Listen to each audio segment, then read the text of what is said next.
Como sabemos, la función del sistema digestivo es descomponer los alimentos y líquidos en nutrientes, y como se ha visto antes, todo inicia en la boca, donde los dientes trituran los alimentos facilitando su paso por el esófago. Luego el bolo alimenticio va a llegar al estómago, donde es descompuesto mediante procesos mecánicos y químicos. Posteriormente el quimo se traslada al intestino delgado, donde los órganos accesorios intervienen para descomponer los nutrientes y facilitan así su absorción. Finalmente, en el intestino grueso se absorben los residuos aprovechables y se da forma a las heces para su eliminación. A todo esto, este proceso se le llama digestión y se divide en varias etapas. Cada órgano tiene una función, pero eso lo verán más a detalle con mis compañeras. La cavidad vocal está formada por varias estructuras visibles y palpables. Por ejemplo, tenemos los labios, los dientes, la lengua y las mejillas, el paladar duro y el paladar blando. Las glándulas salivales son un ejemplo de su anatomía microscópica, ya que estas glándulas salivales crean saliva que tienen amilasa salival, que es la que inicia la descomposición química de los carbohidratos. También la saliva genera la lipasa salival, que comienza la digestión de los lípidos. En general, la función de la boca es el inicio de la digestión mecánica y química. La faringe se encuentra ubicada en la parte posterior de la boca y la nariz.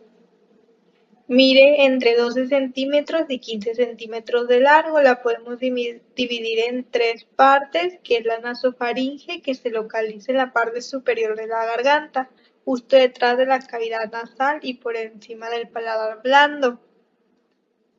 Actúa como un conducto que conecta la nariz con el sistema respiratorio. Luego tenemos la orofaringe, que se encuentra entre la zona media de la garganta, que contiene las amígdalas ubicadas en la base de la lengua y se comunica directamente con la cavidad oral. Y por último tenemos la hipofaringe, que está situada en la parte inferior de la faringe y su función principal es dirigir los alimentos hacia el esófago. En su anatomía microscópica tenemos la mucosa, que es la capa más interna, que está formado por tejidos epiteliales delgados que cubre la faringe. Luego tenemos la submucosa, que está ubicada justo debajo de la mucosa, y esta capa de tejido conectivo alberga vasos sanguíneos, nervios y glándulas. Y su función es brindar soporte estructural y nutricional a la mucosa. Luego tenemos la capa muscular, que está compuesta por músculo esquelético y músculo liso. Esta capa activa el proceso de la deglución, ayudando a empujar los alimentos hacia el esófago. Y por último tenemos la adventicia, que es la capa más externa de la faringe, que está formada por tejido conectivo que envuelve y fija la faringe a las estructuras vecinas. La función de la faringe es que cuando los alimentos son deglutidos, pasa de la boca a la faringe para iniciar contracciones coordinadas para impulsar el bolo alimenticio hacia el esófago. La anatomía macroscópica del esófago es que este es un tubo muscular de aproximadamente 25 centímetros de largo. Este conecta la faringe con el estómago y atraviesa el tórax, pasando por el hiato esofágico del diafragma. Continuando con la anatomía microscópica del esófago, tenemos aquí la luz, que es por donde pasa el bolo alimenticio, y su capa más interna es la mucosa, que esta consta de epitelio plano estratificado no queratinizado, que esta la protege del roce. También tenemos una capa submucosa, que contiene glándulas mucosas que lubrican el conducto. También hay una capa muscular externa, que se divide en tres: un tercio músculo estriado, un tercio es una mezcla entre el músculo estriado y el músculo liso. Después la última capa, que es la de músculo liso, y también tenemos una capa serosa o de adventicia, que es un tejido conectivo que lo fija a estructuras vecinas. Su función es transportar el alimento o el bolo alimenticio desde la boca hasta el estómago. El esfínter esofágico superior es el que controla la entrada del bolo alimenticio hacia el estómago. Cabe recalcar que el esófago no digiere ni absorbe. El estómago es un órgano que se encuentra situado entre el esófago y el intestino delgado. Este tiene forma de saco y tiene una capacidad aproximada entre 1 a 1.5 litros. Anatómicamente, este se divide en 4 regiones. Cardias, que es donde se conecta con el esófago mediante el esfínter pilórico.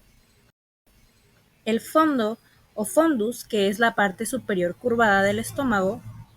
También se encuentra el cuerpo gástrico, que es la porción central del estómago, y el antro pilórico, que es donde se conecta con el duodeno, que es la primera parte o porción del intestino delgado a través del esfínter pilórico. A nivel microscópico, el estómago está revestido por una mucosa con pliegues, a la que se le llaman rugosidades gástricas. En la mucosa podemos encontrar glándulas gástricas y que estas contienen distintos tipos de células, como las parietales, que son las que secretan el ácido clorhídrico, las principales que producen el pepsinógeno, las células mucosas, que son las que producen el moco para proteger al epitelio del ácido. También están las células G, que liberan gastrina, una hormona digestiva. El estómago tiene 3 funciones principales, que es el almacenamiento de alimento ingerido, mezcla y trituración por los movimientos peristálticos, y también la digestión química gracias al ácido clorhídrico y otras enzimas. Es decir, que en el estómago se continúa con la digestión química, y esto consiste en la descomposición de alimentos a través de sustancias químicas, principalmente el ácido clorhídrico y enzimas digestivas. Tras masticar y tragar el bolo alimenticio, a la llegada del estómago a través del esófago, las células parietales liberan el ácido clorhídrico, que estas ayudan a desnaturalizar las proteínas y activa el pepsinógeno, convirtiéndolo en pepsina, que esta enzima ayuda a digerir las proteínas.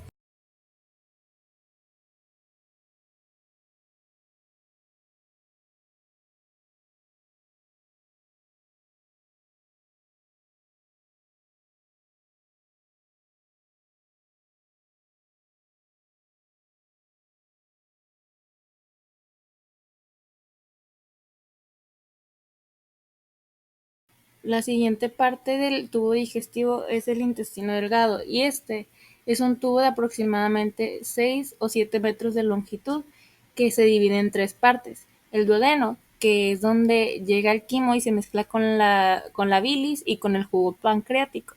Después está el yeyuno, que este está especializado en la absorción de nutrientes. Y para terminar está el ilión, que continúa la absorción y se conecta con el intestino grueso. El intestino delgado está compuesto por 4 capas principales: mucosa, submucosa, muscular propia y serosa. En la mucosa tenemos la capa interna o la isla más interna, que está en contacto directo con los alimentos. Este tiene epitelio especializado que absorbe los nutrientes. También tiene una capa de vellosidades que aumentan la superficie de absorción. En la submucosa tenemos tejido conectivo, que tiene vasos sanguíneos, nervios y vasos linfáticos. Después, en la muscular propia, esta capa tiene 2 capas de músculo liso, una circular interna y una longitudinal externa. Y esto ayuda a que tengan o se puedan hacer los movimientos peristálticos y la segmentación. Por último, tenemos la capa serosa, que es la capa más externa del intestino delgado y está formada por tejido conectivo. Continuando con el trayecto del quimo, este entra al intestino delgado mediante el esfínter pilórico. Este, al ser muy ácido, debe ser neutralizado, y aquí es cuando se mezcla con el bilis para emulsionar las grasas y el jugo pancreático, pues este contiene enzimas digestivas y bicarbonato, haciendo que este se neutralice. Ya una vez que los nutrientes pasan a ser más simples, como por ejemplo carbohidratos amonosacáridos, fructosa o glucosa, proteínas, aminoácidos, grasas, ácidos grasos y monoglicéridos, se absorben estos nutrientes en el yeyuno e ilión, porque sus paredes están cubiertas de vellosidades y microvellosidades. Después, estos pasan a los capilares sanguíneos, como la glucosa, aminoácidos, vitaminas y minerales. También a los vasos linfáticos, que son las grasas. Estos nutrientes absorbidos viajan por la sangre y a la linfa hacia el hígado, que los procesa y los distribuye, y a otros tejidos del cuerpo, donde se pueden utilizar como energía o materia prima. Lo que no se digirió ni absorbió después pasa al intestino grueso a través de la válvula ileocecal. Anatómicamente, el intestino grueso se localiza principalmente en la cavidad abdominal y su porción final en la cavidad pélvica. Mide aproximadamente 1.5 metros de largo y unos 6.5 centímetros de diámetro. El intestino grueso se divide en 4 regiones principales. El ciego, que es un saco de 6 centímetros de longitud, el cual es el punto donde el intestino delgado se une con el intestino grueso. El colon, el cual es un tubo largo que se conecta con el extremo abierto del apéndice. Este se divide en las porciones ascendente, transversa, descendente y sigmoides. También el recto, el cual es una cavidad que mide 15 centímetros de longitud, situado delante del sacro y el coxis. Comienza al final del intestino grueso, inmediatamente del colon sigmoideo, y termina en el ano. Por último, el conducto anal, el cual es una abertura que mide de 2 a 3 centímetros, que existe al final del tubo digestivo, por la cual las heces abandonan el organismo. El intestino.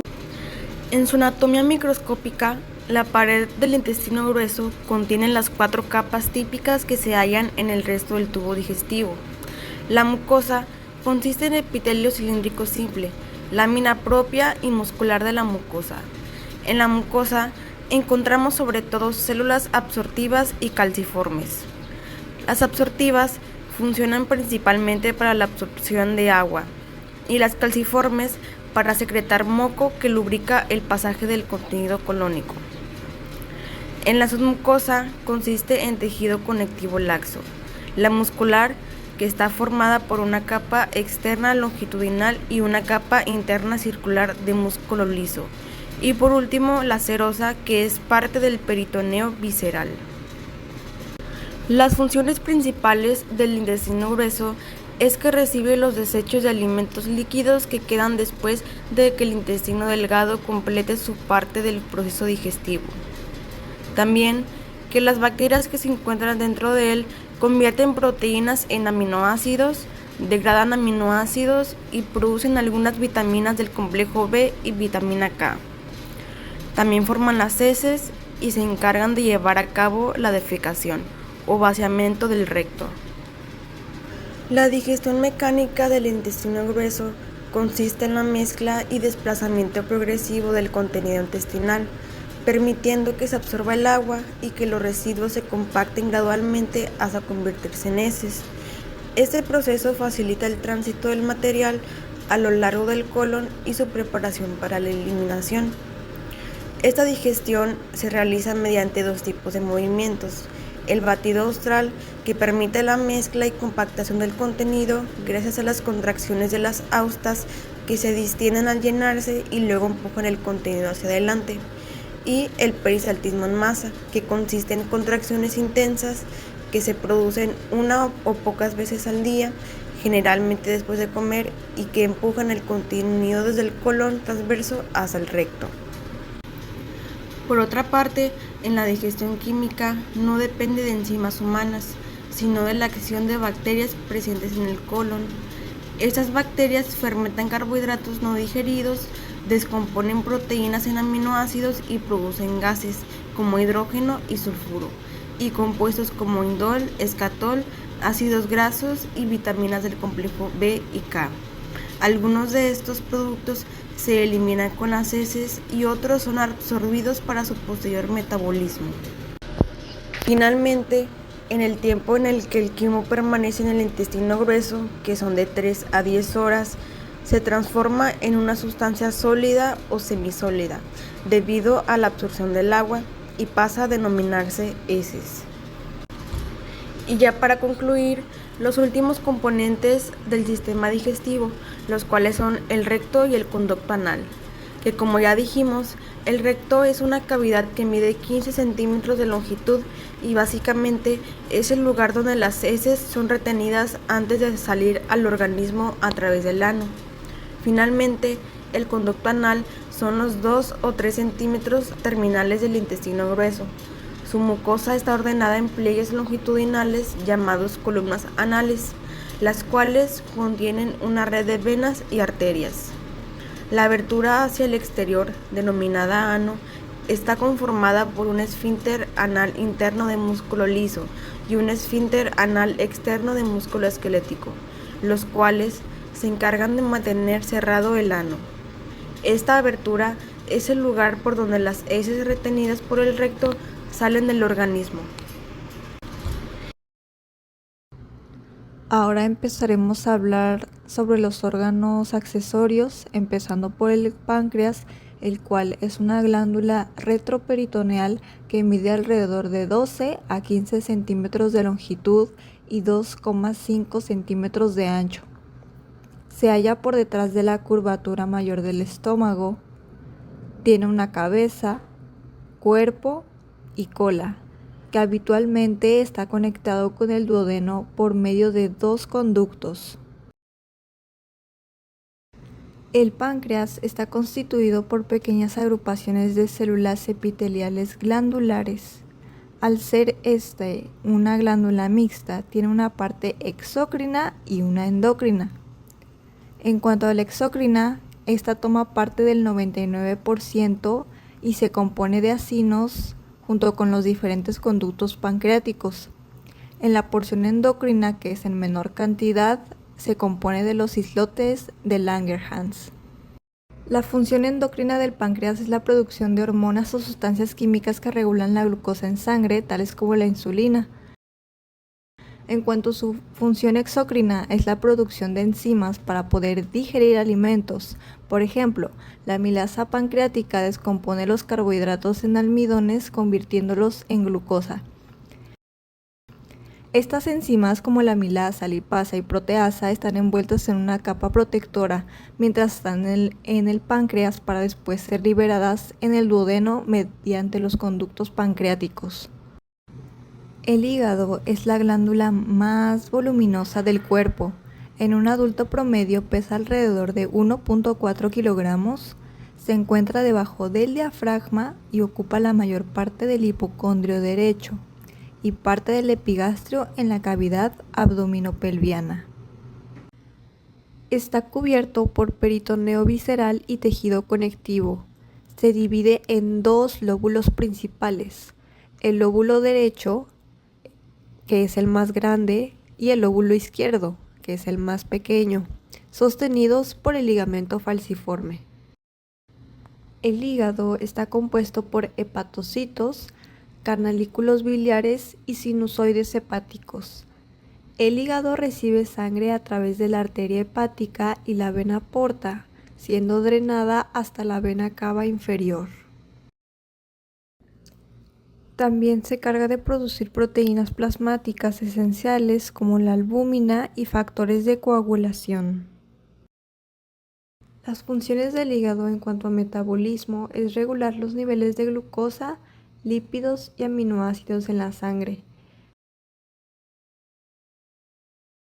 También genera bilis, la cual es necesaria para la digestión y absorción de grasas. La vesícula biliar es un saco piriforme localizado en una depresión de la cara inferior del hígado. Su longitud va entre 7 a 10 centímetros y cuelga del borde anteroinferior del hígado. Puede almacenar entre 25 y 50 mililitros de bilis. Recibe y almacena bilis producida por el hígado, absorbe agua y electrolitos de la bilis concentrándola. Al ingerir alimentos grasos, la vesícula se contrae y libera bilis al duodeno para facilitar la digestión de grasas. Bueno, hemos recorrido el sistema digestivo desde el inicio del proceso en la boca hasta la eliminación de los desechos en el intestino grueso. Toda esta información nos ayuda a comprender cómo funciona nuestro cuerpo y sobre todo la importancia que tiene la buena alimentación para mantener este equilibrio.